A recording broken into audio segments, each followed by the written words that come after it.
Mate Kriwin Kanjito Kange Tikani Ni Toka Padi Sansaya Yohandi Portunle Kongin Nangando Dilunibi Toja Nandaya Jalao who Yuda Donai Holy Philippi Owadasa Kanjito Kange Nase Maro Jindo Jimuka Kongin Bonin Sasan Leshi Kedindo Mudo Shindakin Yeshu Kridi Kongin Boma Jwala Mumi who Marodi Myolin Nijai Epe Owadasa Kanjini Kang Sako Toja Tindo the Jun the Nanganda Maho Edele Maho Tanshin Dudoi Myoda Chim Pichai Piakin Inodale Pichai Jesus de Mare. She was running 2,000 times with the chin, like you want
အဲ့ဒီအကြောင်းအရာတွေကိုကျွန်တော်မတို့ရဲ့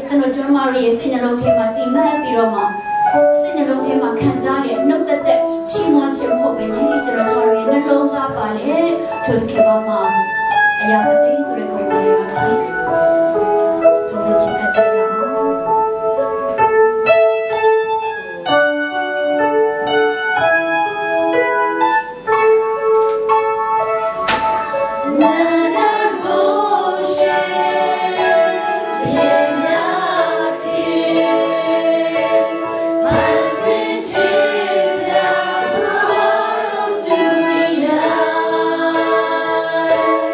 Yeah.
ဆက်လက်ပြီးကျမတို့တရားဒေသနာကိုကြားနာရမယ့်အချိန်ဖြစ်ပါတယ်တရားဒေသနာကိုတိုက်ကြွဖို့ရန်အတွက်ဆရာဦးခွန်စောကွန်းကနေပြီးတော့တရားဒေသနာတော်တိုက်ကြွမှာဖြစ်ပါတယ်ကျွန်တော်နာမည်ကဇောက်ကွန်းဆိုတော့ဇောက်ကွန်းဆိုမှတော့ကျွန်တော်ကကချင်ဘာလဲနော်ကချင်ဆိုတော့ဗမာစကားမပြရတော့အဲ့လောက်ထိကိစ္စမရှိဘူးကျွန်တော်တို့ကခရိယန်နေဖြစ်တယ်ခရိယန်ဆိုတာကကောင်းကင်နိုင်ငံသားတွေဖြစ်တယ်လောကအရာမှာကျွန်တော်တို့မပြပြမှုရှိရင်ကိစ္စမရှိဘူး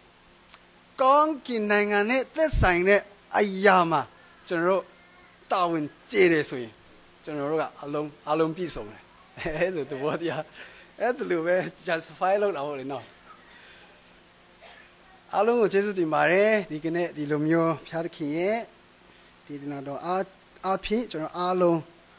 ခွန်အားယူဖို့အတွက်ချင်းခါကိုပြန်လေရရှိတဲ့အတွက်ဖျားသခင်ရဲ့ဂုဏ်တော်ကိုလည်းချီးမွမ်းပါတယ်ကျမ်းစာတစ်ပိုက်ကိုကျွန်တော်ဖတ်ပါမယ်ကောရိန္သုဩဝါဒစာဒုတိယဆောင်ခန်းကြီး9တိကနေပြီးတော့မှ4ထိဖတ်မယ်ယာယီသေးဖြစ်တော်ငါတို့မေအင်ဒီပြက်လင်ကောင်းကင်ဘုံ၌လူလက်ဖြစ်မဟုတ်ပဲဖျားသခင်ဖန်ဆင်းတော်မူသောနိစ္စထာဝရအင်ရှိကြောင်းကိုငါတို့သိကြ၏ငါတို့သည်မေအင်၌ရှိစဉ်တွင်ကောင်းကင်အင်ထဲသို့ဝင်စားခြင်းဟာအလွန်တောင့်တ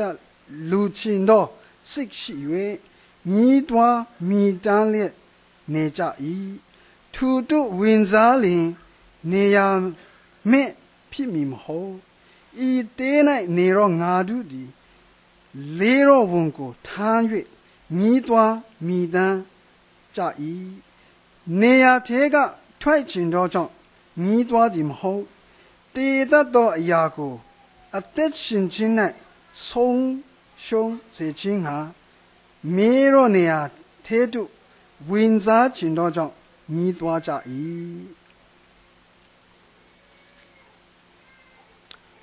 ကျွန်တော်တို့ဒီမှာကျမ်းစာကတော့ကျွန်တော်တို့လူသားတွေခရိယာနေလဲပါတယ်လူသားတွေအားလုံးကဒီလောကကြီးမှာဧည့်သည်တွေဖြစ်တယ်လို့ပြောထားတယ်ကျွန်တော်တို့ဒီမှာဧည့်သည်တွေဖြစ်တယ်ဒါပေမဲ့ကျွန်တော်တို့ဧည့်သည်တွေဖြစ်တယ်ဆိုရင်တော့မှကျွန်တော်တို့ဒီမှာနိုင်ငံသားဖြစ်ဖို့ဆိုတာအင်မတန်မှအရေးကြီးတယ်ခဏလေးပဲဧည့်သည်ဆိုတာခဏလေးပဲနေတယ်လေနော်ကျွန်တော်အားလုံးသိရတဲ့အတိုင်းပဲဧည့်သည်ဆိုတဲ့သဘောတရားပြန်ရမယ်ချိန်တန်ပြန်ဒါမဲ့အဲ့ဒီခဏလေးနေတဲ့အချိန်မှာကျွန်တော်နိုင်ငံသားမဖြစ်ရင်ဘာဖြစ်လဲကျင်းတောင်ထဲမှာရောက်အောင်ပေါ့ဟုတ်တယ်မလားကျွန်တော်ဒီမှာအများပြောစရာမလိုဒီအကြောင်းလေးပတ်သက်ပြီးဒီမှာနိုင်ငံသားဖြစ်ဖို့အတွက်ဒီမှာလုံခြုံမှုရဖို့အတွက်ဘယ်လောက်ထိအရေးကြီးလဲကျွန်တော်နိုင်ငံမှာဟောမှာတခြားလူမျိုးတွေရှိတယ်နော်နိုင်ငံသားမဟုတ်ဘူးဗမာပြည်သားမဟုတ်တော့ဘာဖြစ်လဲမောင်းထုတ်ခံရတယ်ကျွန်တော်တို့ရဲ့ right ပြောဖို့အတွက်အားမရှိဘူးလူသားတော့လူသားဖြစ်နေတယ်ကျွန်တော်အားလုံးသိတဲ့အတိုင်းပဲအရာခက်ခဲတယ်နိုင်ငံသားမဖြစ်လို့လူတွေရဲ့လေမှာအနင်ခံရတယ်လူမျိုးတစ်ခုလူသားတယောက်အနေနဲ့အတိမပြုတ်ပြီးတော့မှအဲ့ဒီနိုင်ငံမှာရှိတဲ့အခွင့်အရေးတွေကိုခံစားရဖို့အတွက်ဒီနိုင်ငံမှာတရားဝင်အလုပ်လုပ်ဖို့အတွက်မဖြစ်နိုင်ဘာဖြစ်လို့လဲနိုင်ငံသားမဖြစ်လို့ကျွန်တော်တို့ဒီမှာနိုင်ငံသားမဖြစ်တဲ့လူတွေဒီမှာအစိုးရအလုပ်မှာဝင်လုပ်လို့ရလို့လားမရသူတို့အခွင့်မပေးဘူးဒါဘာဖြစ်လဲနိုင်ငံသားမဖြစ်လို့ဖြစ်တယ်နိုင်ငံသားဖြစ်ရင်တော့မှတချို့ကြတော့ဒုတိယနိုင်ငံသားအနေနဲ့တတ်မှတ်ထားတဲ့အရာတွေရှိတတ်တယ်ကျွန်တော်တို့ဗမာပြည်မှာကျွန်တော်တို့ခရိယာနေပေါ့ဒုတိယနိုင်ငံသားပဲကျွန်တော်ဗမာပြည်မှာခရိယန်ဆိုတာအစိုးရအလုပ်မှာဝင်လို့မရတာမဟုတ်ဝင်လို့ရတယ်ဒါမှရာထူးတက်သလားမတက်ဘူးဆိုတော့ဒါကတော့ကျွန်တော်အလူလူနေရင်းနဲ့ဒုတိယနိုင်ငံသားအနေနဲ့ တမတ်ထားခြင်းကိုခံရတာရာထူးမြင့်ပိုင်းကိုမရှိတာတော့မဟုတ်ဘူးရှိတော့ရှိတယ်တယောက်တလေရှိတယ်ဒါသူတို့အတွက်အမြင်ရှင်းအောင်လုပ်ထားခြင်းဖြစ်တယ်နိုင်ငံသားဆိုတာကမရှိတာလည်းမရအောင်ဒုတိယနိုင်ငံသားအနေနဲ့တတ်မှတ်ထားတာလည်းမရအောင်အပိအဝနိုင်ငံသားဖြစ်အောင်ဒါမှကျွန်တော်တို့ဒီနိုင်ငံမှာလွတ်လွတ်လပ်လပ်နဲ့တွာလာခွင့်ရှိတယ်လုတ်ပိုင်ခွင့်ရှိတယ်ပိုင်ဆိုင်ခွင့်ရှိတယ်နိုင်ငံသားမစစ်ပါကဒီနိုင်ငံမှာကျွန်တော်တို့တွာလာခွင့်ရှိရင်တော့မှပိုင်ဆိုင်ခွင့်ကမရှိဘူးကျွန်တော်စဉ်းစားဖို့အဲ့ဒါဖြစ်တယ်အဲကြောင့်နိုင်ငံသားဖြစ်တယ်စစ်မှန်တော့နိုင်ငံသားဖြစ်ပြီဆိုတာကတော့ကျွန်တော်ကလွတ်လပ်မှုရှိတယ်ပိုင်ဆိုင်မှုရှိတယ်ဒါအရေးကြီးတယ်အဲကြောင့်ကျွန်တော်ရဲ့အသက်တာမှာကျွန်တော်တို့ရဲ့ပတ်ဝန်းကျင်မှာကျွန်တော်တို့ဒီမှာလောကကြီးမှာအဲ့ဒီအဖြစ်အသက်ရှင်နေထိုင်တဲ့ကာလဖြစ်တော်ညာလေကျွန်တော်တို့ဟာစစ်မှန်တဲ့နိုင်ငံသားတွေဖြစ်ဖို့လိုတယ်အနည်းဆုံးနိုင်ငံကနိုင်ငံသားတွေဖြစ်ဖို့လိုတယ်ဒါမှလည်းကျွန်တော်တို့ကလောကီသားစစ်ဖြစ်တယ်ကျွန်တော်တို့ကာကွယ်ပေးမဲ့ဥပဒေကျွန်တော်တို့ရှိတယ်ကျွန်တော်တို့ကာကွယ်ပေးဖို့ပုံကိုယ်တွေကျွန်တော်တို့ဆိုမှရှိတယ်ဘာဖြစ်လဲကျွန်တော်တို့ကအဲ့ဒီနိုင်ငံနဲ့ပတ်သက်တဲ့နိုင်ငံသားတွေဖြစ်လို့ပဲဖြစ်ပါတယ်အဲ့ဒါကြောင့်ဒီကနေ့ကျွန်တော်တို့ခွန်အားယူဖို့အတွက်ခေါင်းစဉ်ကိုကြတော့ကျွန်တော်ပိုင်ဆိုင်ထားတဲ့နော်နိုင်ငံသားဖြစ်တယ်ပိုင်ဆိုင်ထားတဲ့နော်နိုင်ငံသားကချင်လူဆိုရင်တော့မကျူဒါရာမုံကျင်းမဆတ်ဆုံးရှုံးလို့မရအောင်ကျွန်တော်တို့အမြဲတမ်းပိုင်ဆိုင်ထားတဲ့နော်နိုင်ငံသားအင်မတန်မှအရေးကြီးတဲ့နိုင်ငံသားဖြစ်တယ်အဲ့လိုဆိုတော့ဒီနိုင်ငံသားကိုကျွန်တော်တို့ကဘယ်လိုပိုင်ဆိုင်ထားတဲ့လဲကျွန်တော်တို့ခုနဖတ်သွားတဲ့ကျွန်တော်တို့ဒီမြတ်ကျူးမှာအဲ့ဒါယောဟန်ကပြောတာကျွန်တော်နိုင်ငံတော်တည်ခါနီးပြီနိုင်ငံတော်တည်လို့နီးပြီအဲ့တော့ဘာလို့လဲနောင်တရကြပါသူကအဲ့ဒါပြောတာလမ်းရှင်းထားတာသူကနိုင်ငံတော်ကိုရရှိဖို့အတွက်နိုင်ငံတော်ကိုပိုင်ဆိုင်ဖို့အတွက်နိုင်ငံသားအစစ်ဖြစ်ဖို့အတွက်နောင်တရပါနောင်တရကြပါဘာဖြစ်လို့လဲဆိုတော့ the king ခရစ်တော်ကျွန်တော်တို့ကိုကောင်းကင်နိုင်ငံသားအဖြစ်လက်ခံမဲ့လမ်း the king ခရစ်တော်ကြွလာပြီအဲ့ဒါကြောင့်နောင်တရပါနောင်တရတယ်ဆိုတာဘာဆိုလို့လဲဘာဆိုလို့ချင်တာလဲနောင်တရတယ်ဆိုတာနောင်တရတယ်ဆိုတာကတော့ကျွန်တော်တို့သိတဲ့အတိုင်းပဲအသွေးအခေါ်တွေကျွန်တော်တို့ရဲ့အပြုတ်အမူတွေကျွန်တော်တို့ရဲ့လှုပ်ဆောင်ချက်တွေအကုန်လုံးကိုပြောင်းလဲပြစ်လိုက်ပါဒါကနောင်တရခြင်းဖြစ်တယ်ကျွန်တော်တို့အသွေးခေါ်ကိုလည်းကျွန်တော်ပြောင်းလဲပြစ်ဖို့လိုတယ်ကျွန်တော်တို့ရဲ့ပြုတ်မှုတဲ့အပြုတ်မှုတွေကိုလည်းကျွန်တော်တို့ကပြောင်းလဲပြစ်ဖို့လိုတယ်ဘာဖြစ်လို့ဘယ်လိုပြောင်းလဲရမလဲဆိုတော့ကျွန်တော်တို့ကလောကီသားတွေဖြစ်တယ်လောကီသားတွေကလောကီသားလိုပဲအသွေးခေါ်တတ်တယ်လှုပ်ရှားတတ်တယ်ပြောတတ်တယ်ဘာဖြစ်လို့လဲဆိုတော့လောကီသားကိုအဲ့ဒါကြောင့်အခုကဘာလဲပြင်ဆင်ထားကြပါနိုင်ငံတော်တည်လို့နီးပြီနောင်တရပါလောကီသားတယောက်အနေနဲ့ပဲအသက်ရှင်တွေးခေါ်တဲ့အရာတွေကိုပြောင်းလဲပြစ်ပေါ်မှာဖျားသခင်နဲ့သက်ဆိုင်တဲ့ဖျားသခင်ရဲ့နိုင်ငံသားဖြစ်ဖို့အတွက်အသွေးခေါ်ကိုပြောင်းလိုက်ပါဒါကိုအသွေးဒီကျွန်တော်တို့လောကီသားအသွေးခေါ်ကိုပြောင်းလဲခြင်းအဖြစ်ဘာဖြစ်လဲဆိုတော့ဖျားသခင်ရဲ့အသွေးခေါ်ဖျားသခင်ရဲ့ဘယ်လိုပြောမလဲဖျားသခင်ရဲ့လမ်းပြမှုကိုခံယူနိုင်တဲ့နှလုံးသားကိုပြင်ဆင်ထားပါဒီနှလုံးသားကိုပြင်ဆင်ထားတဲ့လူအားလုံးကဖျားသခင်ရဲ့နိုင်ငံသားဖြစ်မယ်အဲ့ဒါကိုယောဟန်ကအဲ့ဒါကိုပြောတာအဲ့လိုမှဖြစ်တော့တကယ်ပဲသခင်ယေရှုကကြွလာတဲ့အချိန်စိတ်နှလုံးကိုပြင်ဆင်ထားပါ စိတ်နှလုံးကိုပြောင်းလဲလိုက်ပါလူတွေကြတော့အများပိုင်းကတော့နားမလဲကြောက်ဘူးအဲ့ဒီအချိန်မှာအထူးသဖြင့်အဲ့ဒီယူဒလူမျိုးတွေပေါ့ဘာဖြစ်လို့လဲဆိုတော့သူတို့မျှော်လင့်ထားတဲ့မဇာယကသူတို့ရဲ့ပတ်ဝန်းကျင်အဖွဲ့အစည်းဒီအုပ်ချုပ်မှုကိုအစိုးရကိုပြောင်းလဲပြစ်ပြီးတော့မှသူတို့လူမျိုးကိုလူမျိုးကြီးဖြစ်အောင်ပြောင်းလဲဖို့အတွက်မျှော်လင့်ထားတဲ့အချိန်မှာအုပ်ချုပ်မှု system ကိုပြောင်းလဲစေချင်တာဒီလူမျိုးတွေကသခင်ယေရှုရဲ့လူမျိုးတွေကဒါမဲ့သခင်ယေရှုကြတော့ဘာကိုလုပ်ပေးတယ်လဲဆိုတော့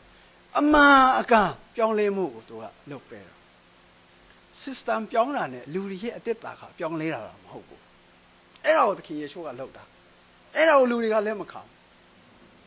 အဲ့ရောက်သခင်ယေရှုလုပ်တာကျွန်တော်တို့ရဲ့စိတ်နှလုံးကိုပြောင်းလဲပစ်ပြီးတော့မှ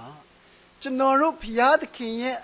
အမှန်ကန်သားသမီးတွေဖြစ်ပြီးတော့မှဘုရားသခင်ကမှလာတော့ဒီခွန်အားနဲ့အသစ်တော်အမိအာယုန်ဒီနဲ့ဒီလောကကြီးကိုပတ်ဝန်းကျင်ကိုနိုင်ငံကိုကျွန်တော်မိသားစုကိုပြောင်းလဲပြီးတော့ပျော်ရွှင်တဲ့အသက်တာကိုရအောင်ကျွန်တော်တို့အရောက်စီဒီပျော်ရွှင်ကြည်နူးတဲ့အသက်တာကိုပိုင်ဆိုင်ထားအောင်ဘုရားသခင်ကစိတ်နှလုံးကိုသခင်ယေရှုကစိတ်နှလုံးကိုပြောင်းလဲပြီးတော့မှပတ်ဝန်းကျင်ကိုပြောင်းလဲဖို့အတိတ်ကလုပ်သွားတာသူကအဲ့ဒါဖြစ်တယ်ဒါမဲ့ပတ်ဝန်းကျင်ကြတော့ system ကိုပြောင်းလဲဖို့သူတို့ကတောင်းဆိုကြတယ်သူလုပ်တာကစိတ်နှလုံးသားကိုပြုပြင်ပြောင်းလဲတယ်အဲ့ကြောင့်ယောဟန်ကပြောတာနောင်တရကြပါလောကီအသွေးခေါ်လို့မသွေးနေတော့အဲ့ဒီအချိန်မှာဘုရားသခင်ရဲ့သားတော်ကြွလာတဲ့အချိန်မှာဘုရားသခင်ရဲ့သားတော်အချိန်မှာကျွန်တော်တို့ရှင်ကတ်တဲ့အချိန်မှာစက်ကတ်တဲ့အချိန်မှာကျွန်တော်တို့ဟာကောင်းကင်နိုင်ငံသားဖြစ်သွားပြီအဲဒါကြောင့်ခုနကကျွန်တော်ဖတ်တဲ့ကောရိန္သုဩဝါဒစာမှာအဲ့ဒါရေးထားတာကျွန်တော်ဒီမှာယာယီပဲနေတာဒီဟာပြည့်စည်သွားနေပါမှကိစ္စမရှိဘူးမပြည့်စည်လည်းကိစ္စမရှိဘူးကျွန်တော်တို့စီမှာဟိုမှာကျွန်တော်တို့ရဲ့လက်နဲ့လှုပ်ထားတဲ့မဟုတ်ပဲလက်နဲ့မလှုပ်တော့ဘာနဲ့လှုပ်ရမလဲနှလုံးသားနဲ့လှုပ်မှာပေါ့သခင်ယေရှုတည်ဆောက်ထားတဲ့နိုင်ငံတော်ကျွန်တော်ရဲ့နှလုံးသားနဲ့စက်ကပ်ပြီးတော့ဆက်မှာချစ်ဆက်ပြီးတော့မှကျွန်တော်တို့ကကောင်းကင်နိုင်ငံသားဖြစ်သွားတော့ဟောမှာကျွန်တော်တို့လက်နဲ့မလုပ်ထားတဲ့ထာဝရတည်မြဲတဲ့ကောင်းကင်နိုင်ငံသားဆိုတာရှိတယ်အဲကြောင့်ကျွန်တော်တို့ကဒီကောင်းကင်နိုင်ငံသားတွေဖြစ်တယ်ကောင်းကင်နိုင်ငံသားတွေဖြစ်သွားတယ်ကျွန်တော်တို့ရဲ့အသက်တာမှာအရေးအကြီးဆုံးကအဲ့ဒါဖြစ်တယ်ကောင်းကင်နိုင်ငံသားဒီနိုင်ငံသားအတိအမှတ်ပြုတဲ့ကတ်ပြားကိုကျွန်တော်တို့အမြဲတမ်းကိုင်ဆောင်နေဖို့လိုတယ်ကျွန်တော်တို့ဗမာပြည်မှာခီးသွားတဲ့ချိန်မှာခဏနာမပေါ်နေထုတ်ပြရတယ်ဟုတ်တယ်မလားမပေါ်နေထုတ်ပြရတယ်အခုတော့သိမရှိတော့နိုင်ငံဒီကတ်ပြားထဲမှာသူတို့ကနာမည်ဘယ်လိုခေါ်လဲဆိုမှနာမည်ကိုမမေးဘူးဘာလုပ်တာလဲဒီကတ်ပေါ်မှာရှိတဲ့ဓာတ်ပုံနဲ့ကျွန်တော်ရဲ့မျက်နှာကိုသူတို့ကကြည့်တာဟာဟုတ်လားကြိုက်သလားမကြိုက်ဘူးလားကြိုက်တယ်နာမည်တွေပါဇော်ကွန်းလားမဇော်ကွန်းလားဇော်ကွန်းလားမဇော်ကွန်းလားမမေးဘူးဓာတ်ပုံကြည့်တယ်မျက်နှာကြည့်တယ်ရပြီသွားအဲ့ဒါသခင်ယေရှုကကျွန်တော်တို့ရဲ့နာမည်ကိုကျွန်တော်တို့ရဲ့ဒီခန္ဓာကိုယ်ကြီးကိုမကြည့်ဘူးဘုရားသခင်ကကျွန်တော်ရဲ့နှလုံးသားသူ့ဒီမှာစက်ကတ်တဲ့နှလုံးသားကိုကြည့်မှဟာကျွန်တော်ရဲ့သားပဲလား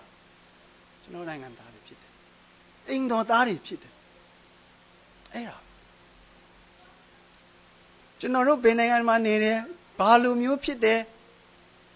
အရက်မြင့်တယ်ရှည်တယ်ပူတယ်ပင်တယ်ကျွန်တော်လိုမျိုးအဲ့ဒါအရေးမကြီးစိတ်နှလုံးသားနဲ့ဘုရားသခင်ထာမလာတော့သခင်ယေရှုကိုလက်ခံပြီးတော့မှကျွန်တော်ယုံကြည်တဲ့အချိန်မှာဘုရားသားဖြစ်သွားပြီ pass ပဲပမာပြီးမှ pass ပဲပမာပုံနဲ့ကျွန်တော်မျက်နှာကိုက် pass သွားကျွန်တော်ရဲ့နှလုံးသားနဲ့ဘုရားသခင်ကျွန်တော်ကိုပေးထားတဲ့လက်ဆောင်သခင်ယေရှုပိုင်ဆိုင်ထားရင် pass ပဲဘာလို့ကျွန်တော်ခုနဖတ်သွားတဲ့ဒီ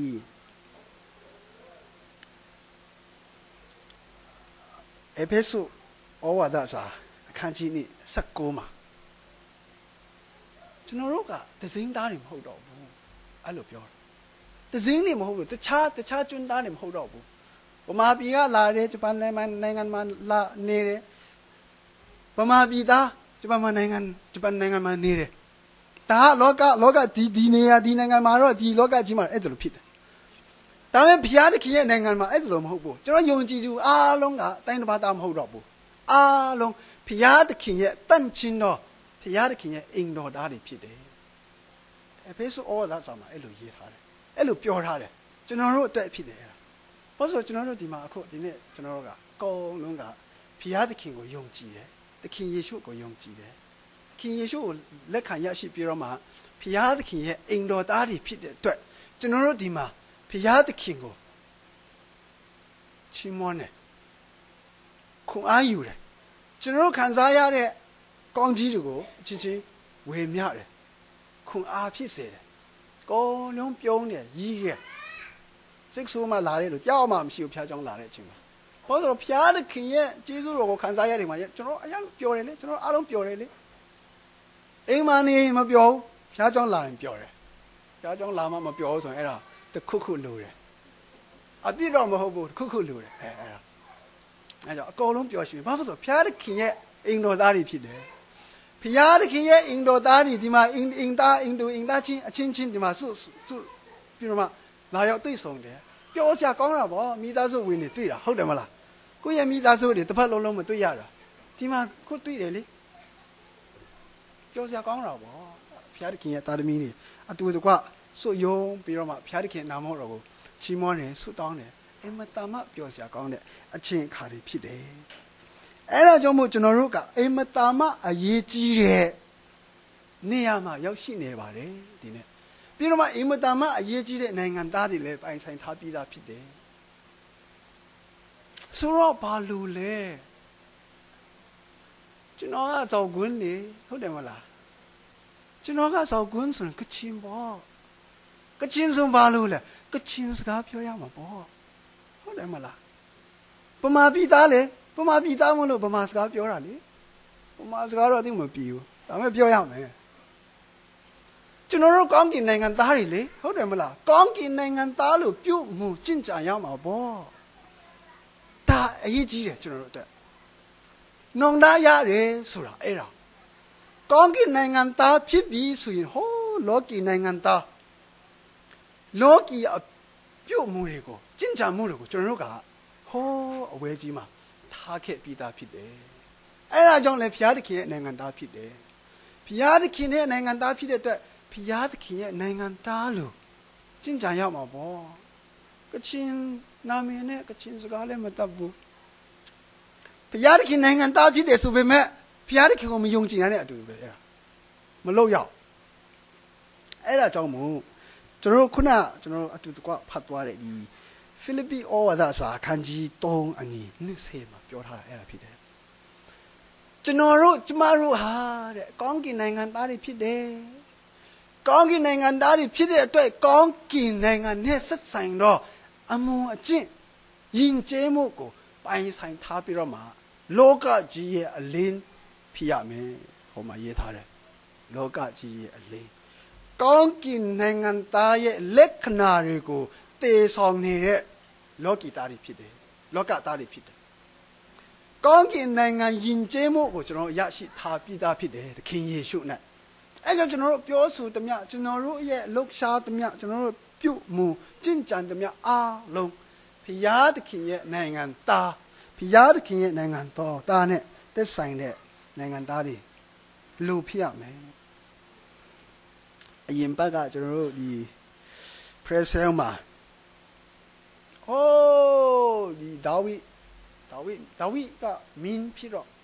ဘီရင်ဖြစ်တော့သူ့ပုံကံမှုတွေအများရှိသူ့တားကူတိုင်ကသူ့ပုံကံတခြားတပါးသားတွေကလည်းများပုံကံလို့သူတို့စစ်တိုက်ပြီးမှသူတို့နန်းတော်မှာတည်ရှိနေတဲ့အချိန်သူတို့နန်းတော်မှာရှိနေတဲ့အချိန်မှာဟောမှာငတ်မို့ခေါင်းပါမှုကပြန်ဖြစ်တာဟိုး3နှစ်စစ်တိုက်ဘာဖြစ်လို့လဲစပါးကလည်းထွက်မကောင်းနွားတွေကျွဲတွေကလည်းတေးတယ်တူးတွေကလည်းတေးဘာဖြစ်လို့လဲအပြစ်ချရခက်နေတာလုတ်ပုံလုတ်နီးပတ်ဝန်းကျင်ခါတိုင်းလိုပဲဒါမဲ့ဒီအရာတွေကမဖြစ်ထွန်းဘူးဘာဖြစ်လို့လဲဆိုတော့ဖျားသခင်ကိုမြဲကြည့်တဲ့အချိန်မှာအော်မင်းတို့အပြစ်မှားထားတဲ့ဟာရှိတယ်မင်း ဒါဝိမားတာတော့မဟုတ်ဘူးတဲ့ဟိုမှာရှောလုမားတာတဲ့ရှောလုနဲ့သူ့သားမားလို့ဟိုမှာဂိဗျန်လူမျိုးတွေကိုမားလို့ဆိုတော့သူတို့ကိုတားတောင်းပန်ရမယ်ပြောတာလေဒါဆိုဒါဝိမင်းကြီးကသွားတာဂိဗျန်ကဟာကျွန်တော်တို့မားပြီဘာလို့ပေးရမလဲဟိုကောင်လေးကပြောတာပေါ့ရှောလုရဲ့တားနဲ့ရှောလုမားတဲ့အတွက်သူတို့ရဲ့ generation တွေသူတို့တားမီးတွေအကုန်လုံးကျွန်တော်တို့လက်ထဲအားရအကုန်လုံးစီရင်လိုက်မင်းဒါဝိမင်းကြီးကလည်းအပ်လိုက်ပေချင်းမှာဘာဖြစ်ထားတာလဲဆိုတော့ကျွန်တော်ပြစ်ချာရနေနေခက်တယ်ကျွန်တော်ပြန်ကြည့်တဲ့အချိန်မှာဟိုးလွန်ခဲ့တဲ့နှစ်ပေါင်း300မှာဒီယောရှုနဲ့ဣသရေလလူမျိုးတွေအီဂျစ်နဲ့ပြန်လာပြီးတော့မှခါနာန်ပြည်ကိုဝင်တဲ့အချိန်မှာဒီဂိဗျန်လူမျိုးတွေကိုသူတို့ကဒီမှာအတူတကွနေထိုင်ဖို့အတွက်ဂတိသစ္စာဆိုထားတာသူတို့လည်းယာမမိုးဘူးဂိဗျန်လူမျိုးတွေကလည်းမတော်လန့်ဘူးအဲ့လိုမျိုးဂတိသစ္စာယူထားတော့နှစ်ပေါင်း300ကျော်400လောက်ရှိတဲ့အချိန်မှာ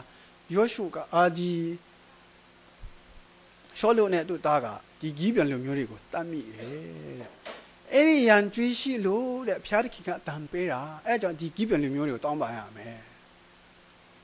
ဂတိမတီလို့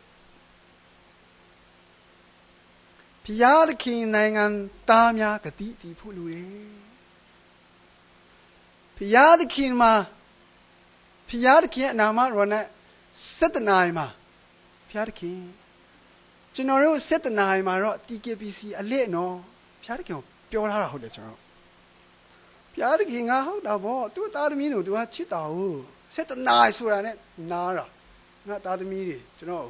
ဆွတောင်းတော့မယ်ဂုဏ်တော်ချီးမွမ်းတော့မယ်စောင့်နေတာတိတ်နိုင်ရသွားနေတာ10မိနစ်ကြော်လာတာတာငါငင်နေဟာဘာပြတာတော့နင်းလောက်တာကောင်းကောင်းမကြည့်တယ်ဟုတ်ကဲ့လာလိမ့်မယ်ပြန်ဆောင်တာတိတ်နိုင်ရသွားနေတာ10မိနစ်လောက်ထပ်ကြာတော့သူကကြည့်လိုက်တာဟာငါတာသမီးတလောက်ကြီးကြာရလာပြီနဲ့ကြည့်လိုက်တော့ဟာကျွန်တော်ရဲ့ချစ်တော်တာသမီးများကဗမာပြည်သားကိုတဲ့ရပါတယ်လေတဲ့ဗမာပြည်သားဆိုတော့မှနောက်ကြတာအမြဲတမ်းဆိုတော့ဖျားတခင်ကခွင့်လွတ်တယ်ကိစ္စမရှိဘူးနောက်ပြန်ကြည့်လိုက်တော့ဟာဟုတ်တာပဲခေါင်းဆောင်ကြီးကမရှိဘူးတဲ့အဲ့ဒါကြောင့်နောက်ကြတာတဲ့ဖျားတခင်ကိုစက်တနာမှာဆုတောင်းဖို့အတွက်ဂတိသစ္စာဆိုထားတယ်ကျွန်တော်ပြောထားတယ်ဂတိသစ္စာတော့မဟုတ်ဒါပေမဲ့ပြောထားတယ်ဖျားတခင်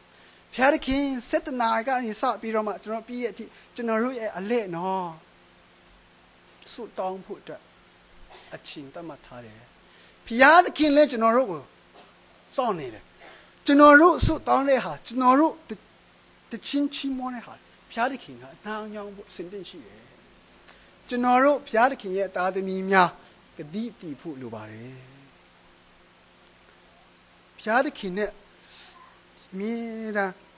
ဆုတောင်းတဲ့ချိန်မှာစက္ကတ်တဲ့ချိန်မှာဘုရားသခင်နဲ့အတူတကွဆက်ဆံတဲ့ချိန်မှာကောင်းကင်နိုင်ငံသားဖြစ်တဲ့အတိုင်းကောင်းကင်နိုင်ငံသားလို့ကျင့်ကြံဖို့ကျွန်တော်စီမှာတာဝန်ရှိပါတယ်ဘာလို့ဆိုတော့ခုနပြောတဲ့အတိုင်းကျွန်တော်တို့ဟာလောကီသားတွေမဟုတ်တော့ဘူး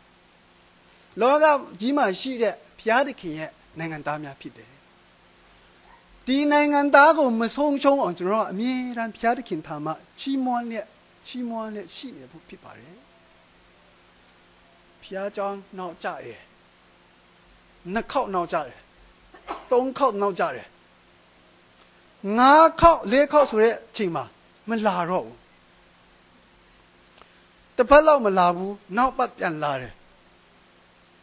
နည်းနည်းပြန်ပြင်းလာတယ်နောက်ပတ်မလာတော့တနေ့လောက်ဆိုရင်ဖျားเจ้าကနေပျောက်သွားပြီရာထူးဖြုတ်ခံရတာကျွန်တော်တို့အလုပ်သွားခဏမြဲတဲ့နောက်ကြကြည့်လေဖြုတ်မှာပေါ့ဟုတ်တယ်မလားအလုပ်ကြတော့အချိန်မှလာတယ်ဖျားเจ้าကြတော့အချိန်မှမလာဘူးဒါလည်းမဟုတ်ဘူးချိန်မှပုံမှန်လေးလာဖြစ်အောင်ခုနပြောရတယ်လေဒီမှာဘုရားသခင်ရဲ့နိုင်ငံသားတွေကြီးပဲအားလုံးနိုင်ငံဒီ family ကျွန်တော်တို့မိသားစုအချင်းချင်းတွေ့ဆုံတာဘလို့ပြောစရာကောင်းလဲဟုတ်တယ်မလားပြောစရာကောင်းတာပေါ့ပြီးတော့မှကျွန်တော်တို့နိုင်ငံသားအဖြစ်ပိုင်ဆိုင်ခွင့်ပေးတဲ့ဘုရားသခင်ကိုကျွန်တော်ကြီးမွမ်းတာပြောစရာကောင်းတာပေါ့အိမ်မတာမှပြောစရာကောင်းတယ်ပြောစရာကောင်းတဲ့အချိန်လည်းဖြစ်တယ်ပြောစရာကောင်းတဲ့အသက်တာကိုလည်းကျွန်တော်တို့ကရရှိထားခြင်းဖြစ်တယ်တခါတလေနောက်ကြတော့ဘာမှကိစ္စမရှိကျွန်တော်စမှာအခက်အခဲရှိတယ်ဘာမှကိစ္စမရှိဒါမဲ့အမြဲတမ်းလိုဖြစ်နောက်ပိုင်းကျကိုကပြင်းလာပြီးတော့မှကိုယ်ကိုယုံကြည်စိတ်ချမှုကယော့လာပြီးတော့မှဖြည်းနဲ့ဒီဖျားချောင်းဒီဖျားတခင်ရဲ့နိုင်ငံသားများဖျားတခင်ရဲ့မိသားစုများနဲ့အတူတကွအဆုယုံပြီးတော့မှဖျားတခင်ဂုဏ်တော်ချီးမွမ်းတဲ့အချင်းကာလတွေပျောက်ဆုံးသွားမှာဆိုလို့အဲ့ဒါကြောင့်မို့ကျွန်တော်တို့ဟာကောင်းကင်နိုင်ငံသားဖြစ်တဲ့အားလျော်စွာကောင်းကင်နိုင်ငံသားနဲ့ဆက်ဆိုင်တဲ့အမှုကျင့်ကိုကျွန်တော်တို့ကျင့်ကြံဖို့လိုပါတယ်ကျွန်တော်တို့ပြောသမျှကျွန်တော်တို့ရဲ့လှုပ်ရှားမှုမှန်သမျှကျွန်တော်တို့တွေးခေါ်ရအားလုံးကကောင်းကင်နိုင်ငံသားနဲ့ထပ်တူသမျှဖြစ်ရမယ်အိမ်မက်ရင်လည်းပဲကောင်းကင်နိုင်ငံသားလို့မြင်ရမယ်ခါကျတော့ဟုတ်တယ်လေအိမ်မက်မှာမှားတာလူကနာလူကူတိုင်ကမမအောင်အိမ်မက်ထဲမှာလိုက်မှားတာအိမ်မက်ထဲမှာမှားတဲ့အချိန်မှာငါကျွန်တော် example ပေါ့လေနော်ဥပမာပေါ့ကျွန်တော်ဟာလက်ထပ်ပြီးသားလေအိမ်ထောင်တယ်ကျွန်တော်ကကောင်မလေးတယောက်နဲ့ဟိုးအိမ်မက်ထဲမှာဘာမှမလုပ်ဘူးဒါမဲ့အိမ်မက်ထဲမှာပျော်နေအောင်စကားပြောမြူးနေကျွန်တော်မိန်းမကိုမေ့ထားတယ်အိမ်မက်ထဲမှာအိမ်မက်ထဲမှာတောင်မှကျွန်တော်ပြန်လှည့်ရပါဟာကျွန်တော်အိမ်မိန်းမကနိုးတော့ပဲမားလို့မရကျွန်တော်လိုက်ရှာအဲ့လိုဖြစ်ရမှာအိမ်မက်ထဲမှာတောင်မှကျွန်တော်တို့ကနောင်တရပြန်ခောက်ရမှာပြန်လာမှာကျွန်တော်တို့ရဲ့တာဝန်ကပါလေကျွန်တော်အိမ်ထောင်တယ်ရဲ့တာဝန်ကပါလေကျွန်တော်တို့ကဘုရားသခင်ရဲ့နိုင်ငံသားဘုရားသခင်ရဲ့နိုင်ငံသားပါလေအိမ်မက်ထဲမှာတောင်မှဟာဘုရားသခင်ရဲ့နိုင်ငံသားပဲကျွန်တော်မမားရဘူးအပြီးမှဆိုမပြောနဲ့သမင်းစားတဲ့ချိန်မှာရောဝိစားစင်ရင်မှုကအစအားလုံးကဘုရားသခင်ရဲ့ကောင်းကင်နိုင်ငံသားနဲ့သက်ဆိုင်တော့အကျင့်ကြံကိုကျွန်တော်ကအကျင့်ကြံဖို့လိုပါတယ်တွေးခေါ်ဖို့လိုပါတယ်ပြောဆိုဖို့လိုပါတယ်ဘာလို့လဲကျွန်တော်ကလောကကြီးမှာနေထိုင်တဲ့ကောင်းကင်နိုင်ငံသားတွေလေဆိုတော့ဘုရားသခင်နဲ့သက်ဆိုင်တဲ့နိုင်ငံသားကိုပိုင်ဆိုင်ထားတဲ့ကျွန်တော်မြေတမ်းစိတ်နှလုံးထဲမှာပျော်ရွှင်ကြည်နူးစွာနဲ့ကျွန်တော်တို့ကဘုရားသခင်ရဲ့ဂုဏ်တော်ကိုချီးမွမ်းလျက်သက်ချင်ဖို့လိုပါတယ်ကျွန်တော်တို့ဖိလိပ္ပိဩဝါဒစာခန်းကြီး၄ငွေ၄မှာပြောထားတယ်ဆိုတော့ဘုရားသခင်နဲ့အစင်မပြတ်ဝမ်းမြောက်ခြင်းရှိကြလောတဖန်ငါစုဒီကဝမ်းမြောက်ကြလောဘုရားသခင်နဲ့အစင်အမြဲဝမ်းမြောက်ကြပါပျော်ရွှင်ကြပါအလုတ်ပြင်းပန်းနေလည်းပဲကျွန်တော်တို့ဟာဒါဟာတင်ခါရပဲအစင်တော်ရဘုရားသခင်ရဲ့နိုင်ငံတော်တွေဖြစ်တယ်ပျော်တယ်ဂုဏ်တော်ကိုချီးမွမ်းတယ်ခွန်အားတွေပျောက်ဆုံးလာတဲ့အချိန်မှာဘုရားသခင်ရဲ့ဂုဏ်တော်ကိုချီးမွမ်းတယ်ပြန်မှခွန်အားတွေရလာတယ်ခွန်အားတွေရလာတယ်ဟိုကကျွန်တော် YouTube မှာတရားဟောတဲ့ဆရာတယောက်ရဲ့တရားဟောချက်မှာသူက example ဘာပေးထားလဲဆိုတော့ဒီလက်ဝိထူတဲ့ပုဂ္ဂိုလ်ကိုသူက example ပေးထားတာဟာလက်ဝိထူတာတဲ့ထူတယ်သူကလည်းထူတယ်ဟိုကလည်းထူဘာလို့ဆိုတော့သူတို့ကအရင်ချင်းတူချင်းထူတာဟုတ်ဆိုတော့နာတာဘောဟုတ်တယ်မလားလောကကြီးမှာအဲ့လိုပဲနာတယ်ထူတဲ့ဟာတွေအများများတော့နာတယ်ပြင်ပန်းတယ်နောက်ဆုံးကြတော့ judge ကခဏနာဖို့ချင်းပေးလိုက်အချင်းကိုကထိုင်လိုက်တယ်ခုံပေါ်မှာထိုင်လိုက်တယ်အိမ်မတာမပြောတယ်ဖျားသခင်ကကျွန်တော်ကိုမဆရဲဆိုရက်ဖျားသခင်ထာမယုံကြည်ခြင်းအဖြစ်ဖျားသခင်မှာကျွန်တော်ရဲ့ပူပါမှုကိုပုံအပ်လိုက်ရှိမှာကျွန်တော်ပေါ့သွားတယ်ခဏလေးနားလိုက်ထိုင်လိုက်တာခုံပေါ်မှာပေါ့သွားတယ်အဲ့ဒီအချိန်မှာသူ့ရဲ့တငယ်ချင်းတွေကဘာလဲဆိုတော့ဒီခေါင်းပေါ်နဲ့ရေရီဖြန်းပေးလိုက်တယ်ရေအေးသူကဟိုမှာကစားသားတော့ရွှေတွေထွက်လို့ပြင်ပန်းနေတဲ့အချိန်မှာရေအေးလေးတွေခေါင်းမှာဖြန်းပေးတဲ့အချိန်မှာတကူလုံးကအေးသွားတယ်ဘုရားသခင်ရဲ့နှုတ်ကပတ်တော်ကိုလေ့လာဖတ်ချိုးတဲ့အချိန်မှာကျွန်တော်အမြဲတမ်းနှုတ်ကပတ်တော်အဖြစ်ကျွန်တော်တို့ခွန်အားယူတဲ့အချိန်မှာဘုရားသခင်ရဲ့ဒ ဒီနှုတ်ကပတ်တော်ကျွန်တော်တို့ရဲ့အောင်းနောက်ကျွန်တော်ရဲ့ကိုယ်ခန္ဓာအားလုံးပန်းမှာလန်းဆန်းစေပါလေအဲ့လိုပြောတာအဲ့ချိန်မှာသူကပြန်ပြောတာဒီလူ့ဘုရားဒီမှာသူတို့စီရှိတာဟုတ်တီးတန့်လို့ထားအေးလေးနဲ့အရန်ဟိုမို့ဖြစ်တဲ့စီဒီပြန်လင်းပေးတယ်တဲ့ဒီစီဒီလင်းပေးခြင်းအားဖြင့်ကျွန်တော်တို့ကဒီမျက်စိအာယုံတွေကိုပြာပြီးတော့မှတောက်ပစေတယ်တဲ့မျက်စိကိုကောင်းကောင်းပြန်မြင်နိုင်တဲ့အာယုံတွေပြန်ပေးတယ်ဘာလို့သူကထွေဟိုမှာထူထားတယ်ဆိုတော့ခံရတာမျက်စိနားမှာမျက်နာမှာခံရတော့မျက်စိဝမ်းဝမ်းမုံဝါလည်းဖြစ်အရန်ပြင်ပန်းတဲ့အချိန်မှာအရန်ဒုက္ခများတဲ့အချိန်မှာစိတ်ဖြစ်စီမှုအရန်များတဲ့အချိန်မှာကျွန်တော်ရဲ့အနာဂတ်ဆိုတာကောင်းကောင်းမမြင်နိုင်တဲ့အချိန်ရှိတယ်ကျွန်တော်ရဲ့တက်တာမှာအဲ့ဒီအချိန်မှာဘုရားခင်ဆုတောင်းလိုက်ပါဆုတောင်းလိုက်တဲ့အချိန်မှာခုနဒီစီလင်းပဲတယ်လို့အမြင်အာယုံတွေပြန်ကြည်လာလိမ့်မယ်ဘုရားသခင်ကကျွန်တော်တို့ကိုအမြင်အာယုံအသစ်တွေပြန်ပေးလိမ့်မယ်အဲ့ဒီတာမကပဲတဲ့အဲ့ဒီလက်ဝဲမောနေတဲ့လူကိုဒီမှာသူ့ရဲ့တငယ်ချင်းကခမရကဒီနေရာမှာမှားတယ်ဒီနေရာကိုဘယ်လိုကာကွယ်လိုက်မှဘယ်လိုပြန်ထိုးတဲ့အချိန်မှာခမရကဒီအရာကိုအောင်နိုင်လိမ့်မယ်သူ့ကိုနိုင်လိမ့်မယ်ပြအားပေးတယ်တဲ့ coach ဒီပေါ့နော်ဒီပြတယ်ပြအားပေးတဲ့အချိန်မှာသူကခွန်အားရဟာဟုတ်ပြီစက္ကန့်30မိနစ်လောက်နားတဲ့အချိန်မှာဒီခွန်အားကိုပြန်ရတဲ့အချိန်မှာပြန်မတ်တက်ရမှပြောပြန်ထိုးတယ်နိုင်တယ်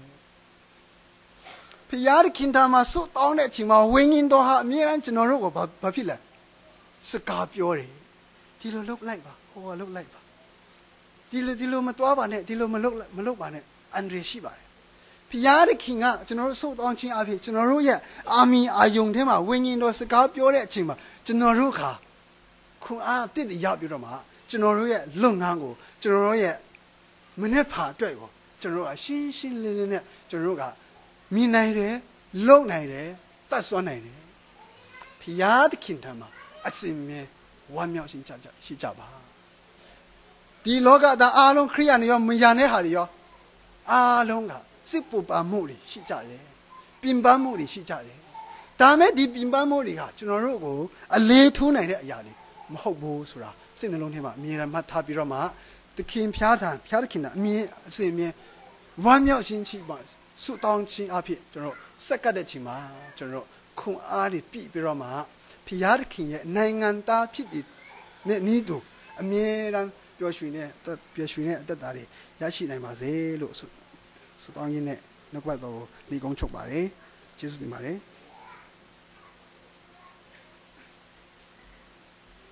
တရားဒေသနာကိုတိုက်ကျွေးသွားတဲ့ဆရာခွန်စောကုန်းကိုအထူးပဲကျေးဇူးတင်ပါတယ်